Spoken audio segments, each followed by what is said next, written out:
야동을 보면 태교에 좋지 않나요? 라는 야동이 네, 야동을 보면 네 원장님께서 갑자기 물을 드십니다. 네. 431번 분은 이런 질문 혹시 계시죠? 네. 431번이 남편입니까?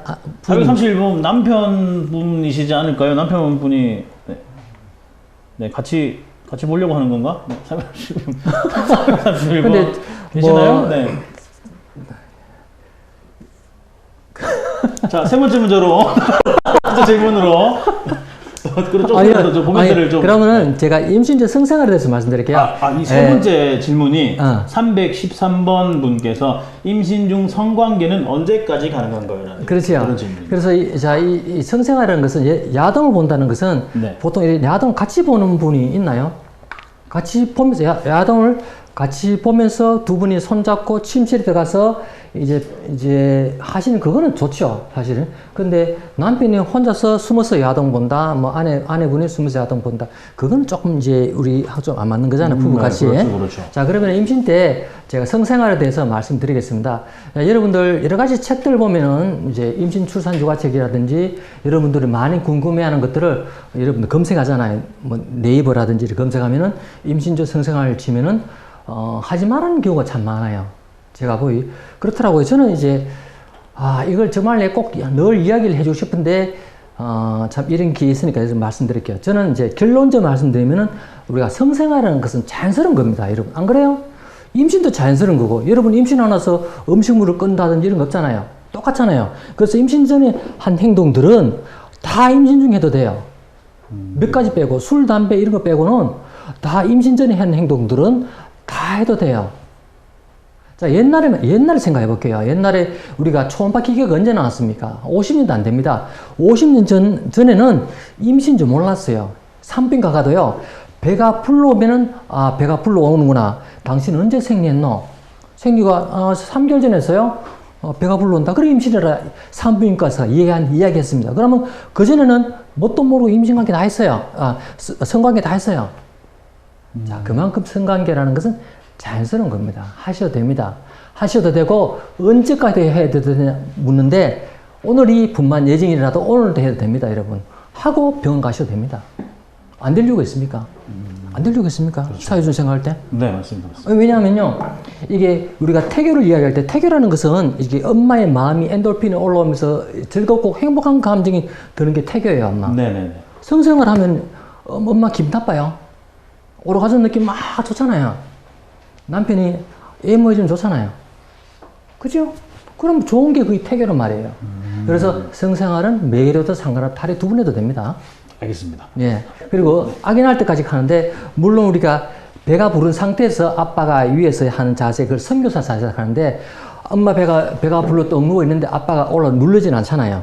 그럼 옆에서 한다든지, 옆으로 한다든지, 뭐 뒤로 한다든지, 여러 가지 포즈 있잖아요. 그래서 상식적으로 생각해 볼 수 있는 선에서 생각하시면 돼요. 그리고 또 뭐 좀 이렇게 야한 이야기 되잖아. 야한 이야기 할게요. 그래서 아빠의 그게 페니스가 들어가면은 아이의 머리가 자꾸 받친다. 자기 머리 때린다.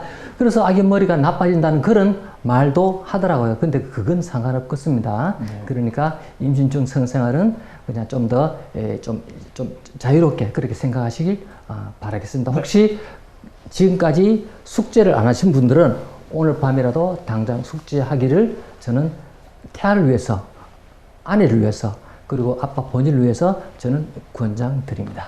알겠습니다. 원장님 물 드셔도 됩니다. 그래요? 물 좀 드시고요. 긴급 속보입니다. 431번이 산모님이라고 하십니다.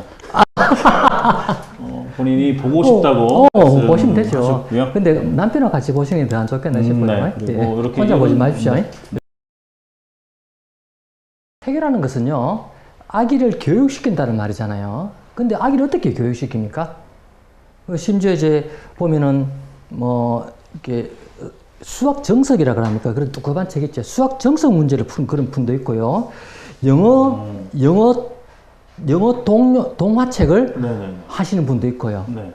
그래요. 근데 저는 아무리 생각해봐도 나는 그게 좀 이해가 안 돼요. 그래서 태교라는 것은 간단하게 생각하십시오. 여러분들 아기를 위해서 어떠한 뭐 공부를 한다 이렇게 생각하지 마시고 엄마가 즐거워하는 일을 하면 돼요.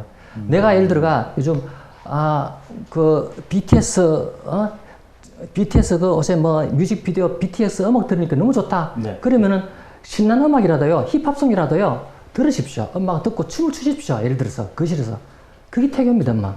그게 태교입니다. 굳이 듣기 싫어하는 모차르트 들으면서 엄마가 자지 말고요. 엄마가 좋아하는 가요 듣고 엄마가 좋아하는 거, 엄마가 엔돌핀이 막 생기는 그러한 행동하는 게 태교입니다. 굳이 힘들면서 이솝우화기 들려줍니다. 태교 동화책. 아기가 이솝우화기 여우와 토끼 이야기를 알아듣습니까? 못 알아듣습니다. 못 알아듣습니다. 무슨 말인지 못 알아들어요. 귀에 양수가 들어가 있기 때문에요. 밖에 엄마 하는 소리가 안 들려요. 안 들려요. 하나도. 어떤 소리 들리지 않습니까? 엄마의 심장 뛰는 소리, 쿵쿵쿵쿵 이런 소리 들리고요. 엄마의 창자에 물 늘어가는 소리, 창자 소리 들리지 엄마 소리 안 들립니다. 미안하지만. 그러니까 엄마는 태교, 태담이 너무 연연하지 마시고 엄마가 즐거운 일 하시면 됩니다. 그래서 나는 햇빛 보니까 너무 좋아. 그럼 밖에서 공원이지만 한 바퀴 돌고 너무나 좋아. 나 너무 행복해. 찬바람이 너무 좋아. 그러면 그게 태교입니다. 여러분. 아시겠습니까?